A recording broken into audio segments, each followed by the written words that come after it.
3 வயது குழந்தைக்கு வேலையை அறிமுகப்படுத்த சொல்றீங்களே, உலகத்துல எந்த நாட்டுல சார் இருக்கு?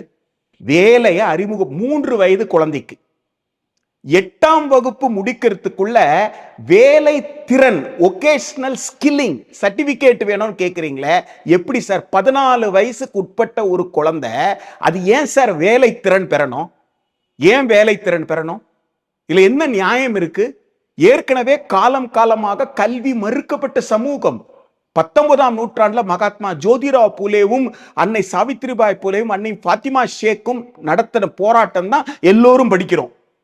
அயோத்திதாச பண்டிதர் நடத்தின போராட்டம் தான், ஐயங்காளி நடத்தின போராட்டம் தான், நாராயணகுரு நடத்தின போராட்டம் தான், தந்தை பெரியாரும் அண்ணல் அம்பேத்கரும் நடத்தின போராட்டம் தான் இன்னைக்கு நாம எல்லாரும் படிக்கிறோம். படிக்க வாய்ப்பற்று கல்வி மறுக்கப்பட்டு சமூக பின்தங்களுக்குள்ளான சமூகங்கள் இருக்கிற இடத்துல தலைமுறை தலைமுறையாக உடல் உழைப்பு சார்ந்தே பெரும்பகுதி மக்கள் இங்க தொழில் செஞ்சுட்டு இருக்கிறாங்க. அவங்க எல்லோரும் விடுதலை பெற்று வரணும்ன்ற ஒரு மிகப்பெரிய ஏக்கம். அதுதான் வஉசியிலிருந்து பகத்சிங் வரைக்கும் கண்ட கனவு.